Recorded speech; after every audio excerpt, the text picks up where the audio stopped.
will signal the end of an American era. That's according to our next guest, Wade Davis. Dr. Davis is a really remarkable man, a PhD in ethnobotany from Harvard.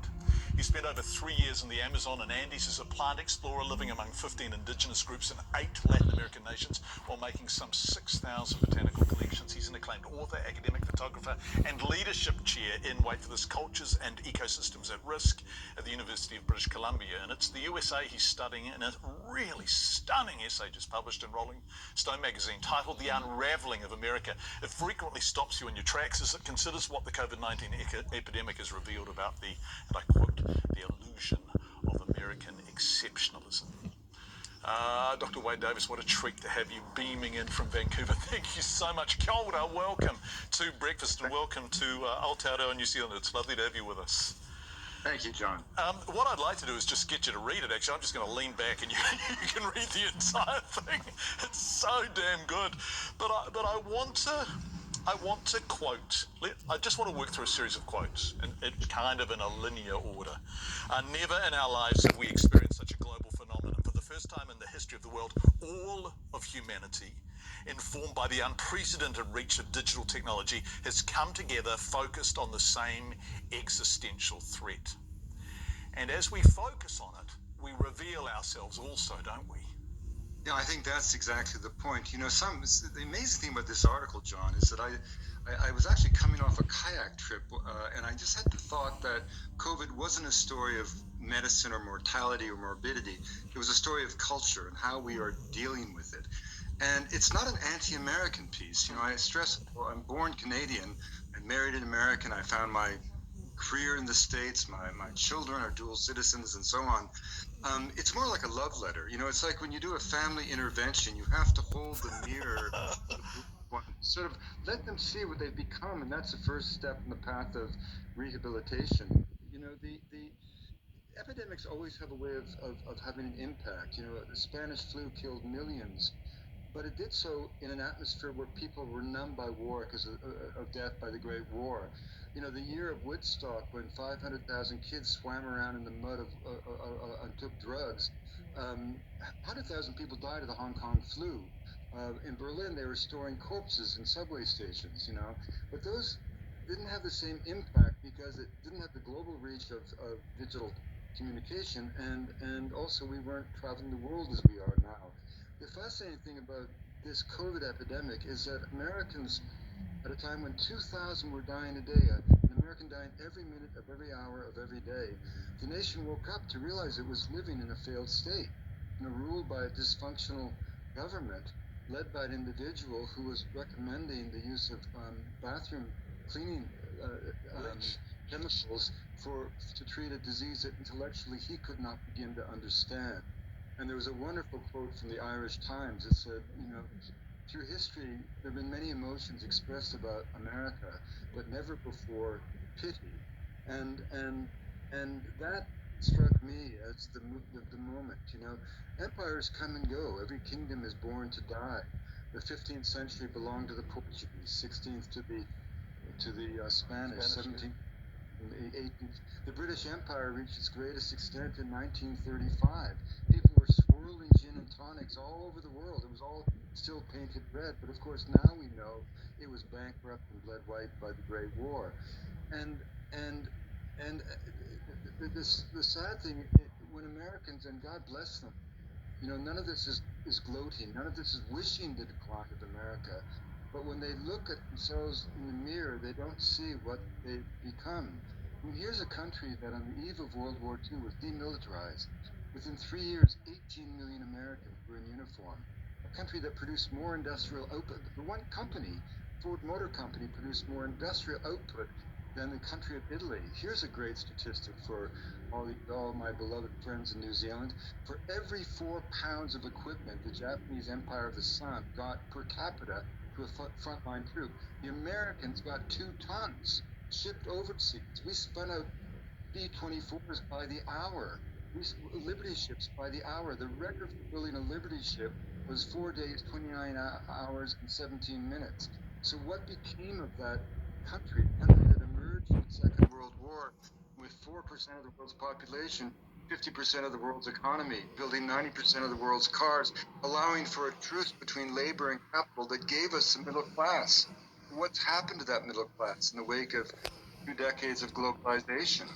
You know, it's fallen apart, and that's the tragedy of America. And I want to pick up on that point, and I want to quote you to you again. COVID-19 didn't lay America low. It simply revealed what had long been forsaken. And I want to, one of my favourite paragraphs is this one. More than any other country, the United States in the post-war era lionized the individual at the expense of community and family. It was the sociological equivalent of splitting the atom. What was gained in terms of mobility and personal freedom came at the expense of common purpose. It's almost as if America doesn't believe not just in community, but in the very notion of society. And, I try to explain that gently to my American friends with a kind of allegory from the grocery store. And I know this to be true in New Zealand because I've been there so many times. And, if there's one country more glorious than Canada, it's got to be your country, I swear.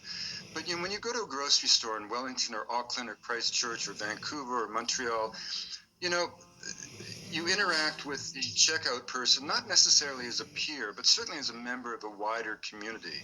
Whereas in the States, you go to your grocery store and there's a kind of an economic, racial, educational, class chasm that's very difficult to bridge. And the reason for that is that in New Zealand and in Canada, you may be more affluent than checkout person. You may be more educated than checkout person, but you know that they're getting a decent wage because of the unions. And you know that they know that your kids probably go to the same public school, and those public schools aren't based on local property taxes that favor the rich kids, but are state grants to give equally to all kids. And third and most essential, be it in New Zealand or in Canada, you know that they know that you know that their kids get sick, they get exactly the same medical care as your kids and the Prime Minister's kids. And those three strands in both of our nations, woven together, become the fabric of New Zealand and Canadian social democracy. And the measure of that is how we both responded to COVID. It's a shocking statistic, John, that on July 30th of this summer, not barely a month ago, on the day that the Americans announced 59,672 new cases of COVID in all of British Columbia, again, concentrated in one major metropolis, an Asian city 2 hours north of where the epidemic came home to America in Seattle, we had 5 patients in all of our hospitals. And it's because we recognize that wealth in a nation, a civilized nation, is not the measure of the currency accumulated by the lucky few, but the strength of social relations and reciprocity enjoyed by the majority that link in common purpose. We're not a perfect place, Canada, but we believe in our institutions, our healthcare system in particular, that is focused not on the individual but the collective, and certainly not on the private investor who views every hospital bed as a rental property. And so what is it that works in New Zealand? I mean, look at the example you've given to the world with COVID. It's simply, I think you're Prime Minister, and boy, if I could ever have a crush on a world figure, I've got one. What a fantastic leader, right? And because she leads with compassion, decency, transparent kindness, and a kind of a intuition about the collective spirit of what it means to be a member of that great country of yours. And we have something of the same in Canada, and that's what is so sorely, I think, missing in the States. And, it's not about Trump. Trump is not the cause. He's a symptom of the decline. And when Americans, for example, make fun of wearing masks, or they rush off to the beaches, or they rush off to convention halls, they're not expressing strength. They're demonstrating the weakness of a people that lack the stoicism to endure the pandemic or the fortitude to defeat it. I just, boy, oh boy. So what we'd like to do, Wade Davis, is book you for every morning at this time. I know, you might have a life to attend to in Canada, but by golly. So I'm going to put the link up on our website to your Rolling Stone article, but I want you to, there's people who want to read your writing now, so I want you to tell people about your website because all your books are there. So what's your website if people want to know more about you, Dr. Davis? I think I'm quite a Luddite, my friend, but I think it's www.daviswade.com. But you can just Google my name, Wade Davis, anthropologist, and I've got a new book about Colombia. I was just made an honorary Colombian citizen. That's a whole other story. And, it's just a pleasure and a real honor to be with you today. Well, it's a real honor to have you with us. That was absolutely fantastic. Thank you. Dr. Wade Davis joining us from British Columbia, and I'll post all the links up on our Facebook page. Thank you so much for your time, and we wish you and all you love well in these strange times.